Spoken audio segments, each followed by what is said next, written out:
ba yung naririnig ko? Mukhang kailangan ko ng simulan ng pagkakalikot dito ah. Ginusto mo yan eh. So far naman, hindi na ako nagugulat kung may kailangan palitan sa under chassis.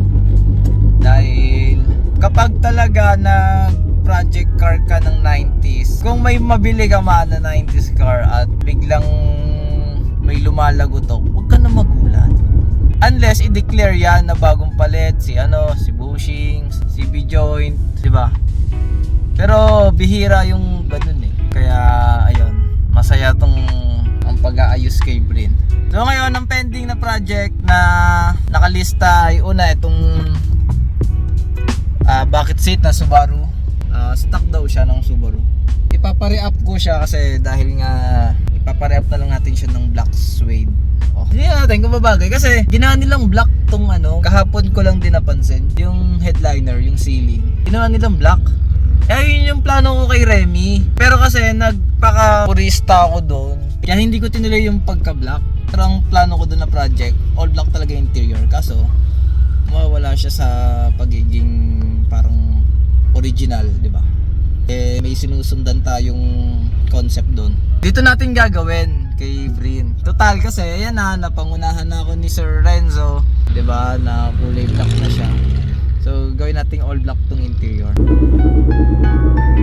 Yes, sound trip. Woo, helicopter.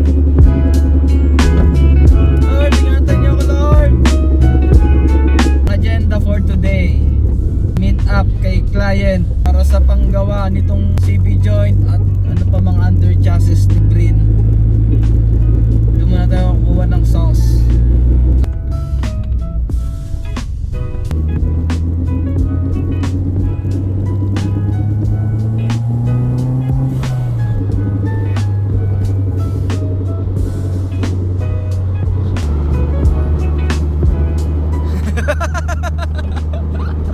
Baliw na ata ako, ba't hindi ako natatakot? Sanay na sa Toyota eh, no?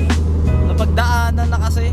Mamaya pag-uwi, tirahin natin tong CB joint. Tapos yung coilovers, ibabalik ko na dito. Sakto, isang angatan na lang.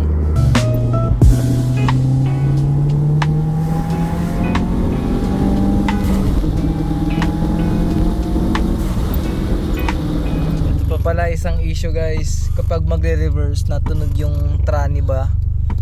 Hindi ko alam kung tranny or axle. Magpa-park lang naman tayo sa Chowking kasi nagutom ako.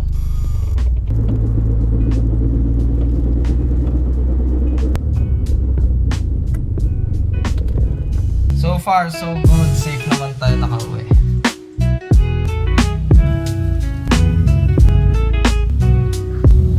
Huling sulyap bago madrop. Before 5-finger gap check. Ito isang dangkal check. Ito nga pala yung tri-spoke ni Remy, yung C Ultra niya. Subukan natin yan dito.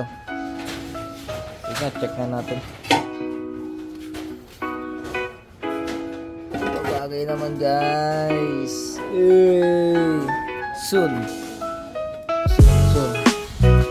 Ito nga pala yung kakabit natin, 10 coilovers. Sabi ni Sir Renzo, may leak daw siya. Pero wala naman akong nakikita.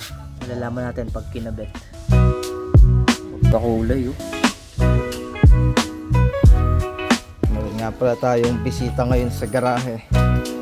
Kapitbahay yan, si Gab. Papalit siyang O2 sensor. May modify kami sa bracket, sa mounting nung Kunin ko muna to. Standa naman siya.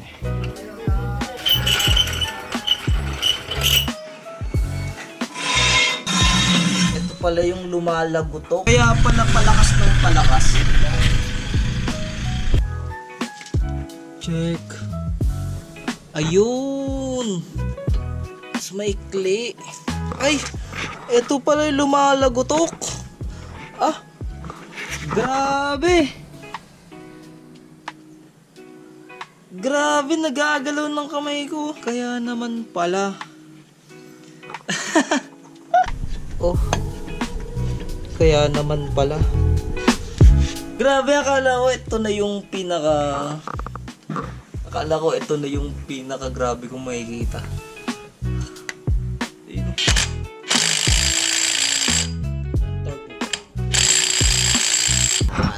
Biruin niya, biniyahe ko ng Santa Rosa. Rubber mallet.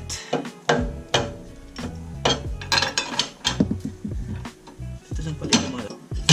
Yun! Papalitan ko to ng high tensile para mas matigas. Yeah guys, pagpasyahin ko muna tanggalin siya kasi una sa lahat, hindi ko siya may higpitan kasi wala siya pang counter. Isa lang yung nut niya, then naikot kasi. So ngayon, tanggalin na lang natin.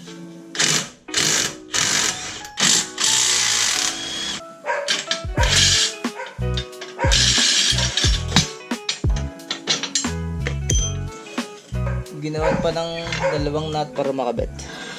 Kaya may function to. Ibabalik ko rin to. Hindi yan magtatagal na wala yan. So ngayon, tinanggal ko muna siya. Kaya ayan, mukhang stock. Ngayon naman, magpapalit tayong coilovers.